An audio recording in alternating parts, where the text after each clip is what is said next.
I never imagined I would find myself buried in credit card debt.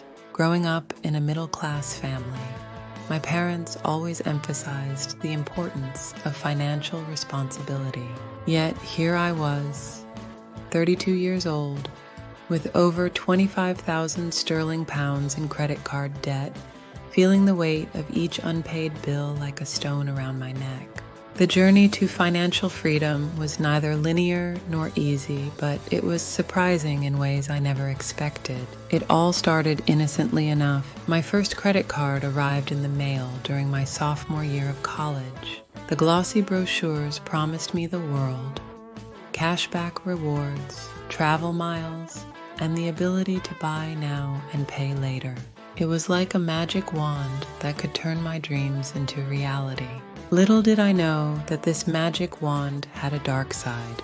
I used my card sparingly at first, buying textbooks and the occasional dinner out with friends. But as the years went by, my spending habits changed.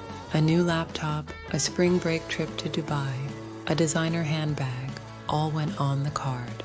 The minimum payments were manageable, so I figured I was doing fine. Besides, everyone I knew had credit card debt. It was normal, right? The turning point came during a routine visit to my dentist. I had been putting off a necessary root canal for months because I couldn't afford it. As I sat in the dentist's chair, wincing in pain, I realized the absurdity of my situation. Here I was, a college graduate with a decent job, yet I couldn't afford basic health care because of my spiraling debt.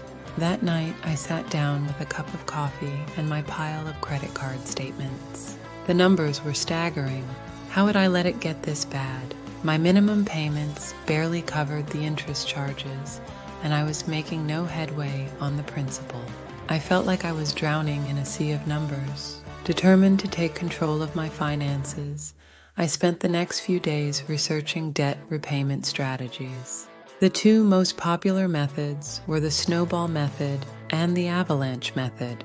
The snowball method involved paying off the smallest debts first to gain momentum, while the avalanche method focused on tackling the highest interest debts first. I decided on a hybrid approach. I listed all my debts, starting with the smallest balances, but also paid extra towards the highest interest rate card. To do this, I needed to cut down on unnecessary expenses. I canceled subscriptions, sold items I no longer needed, and even picked up a part-time job at a local coffee shop. The first few months were tough. I had to make sacrifices I wasn't used to. I stopped dining out, skipped vacations, and became an expert at finding free entertainment. My social life took a hit, and there were moments when I felt like giving up. But each month, as I saw the balances slowly decrease, I felt a renewed sense of determination. The biggest surprise came when I learned that debt repayment isn't just about numbers, it's about mindset. I had to confront my spending habits and the emotional triggers that led me to swipe my card in the first place. For me, shopping had been a way to cope with stress and anxiety.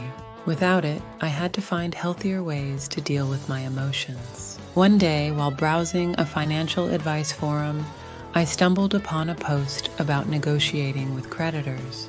I had always assumed that credit card companies were inflexible, but I decided to give it a shot.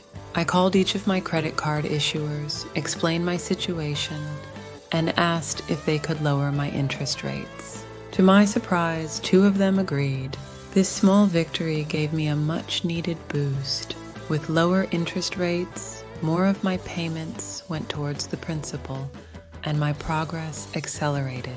I also transferred some of my high-interest debt to a 0% APR balance transfer card, giving me a year to pay it off without accruing additional interest.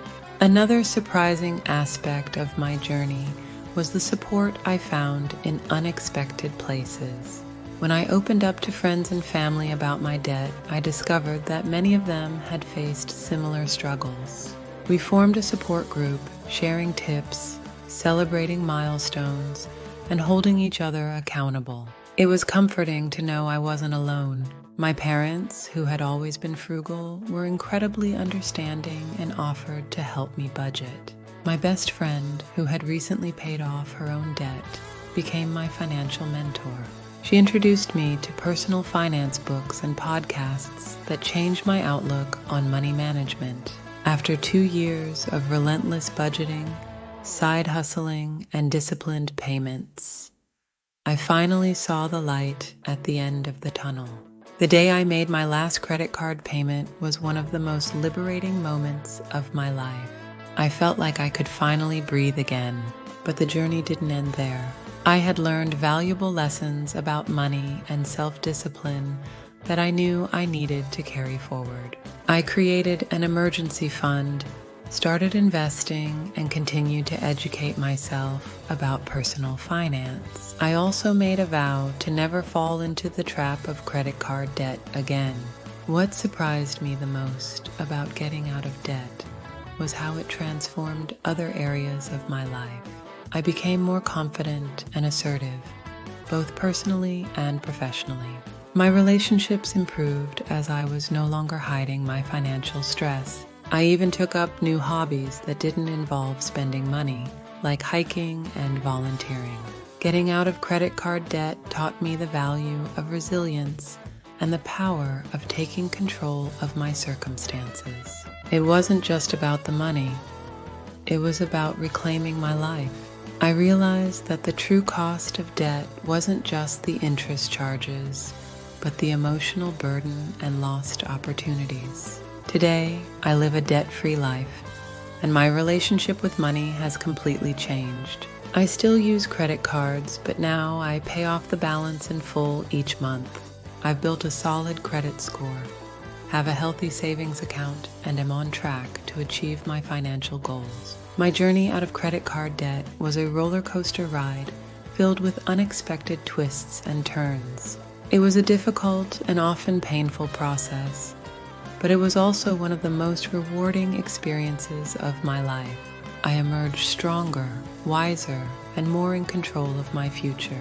If you're struggling with credit card debt, know that it's possible to break free. It won't be easy, and there will be moments when you want to throw in the towel. But with determination, support, and the right strategies, you can conquer your debt and reclaim your financial freedom. In the end, the truth about getting out of credit card debt is this: it's not just about the money.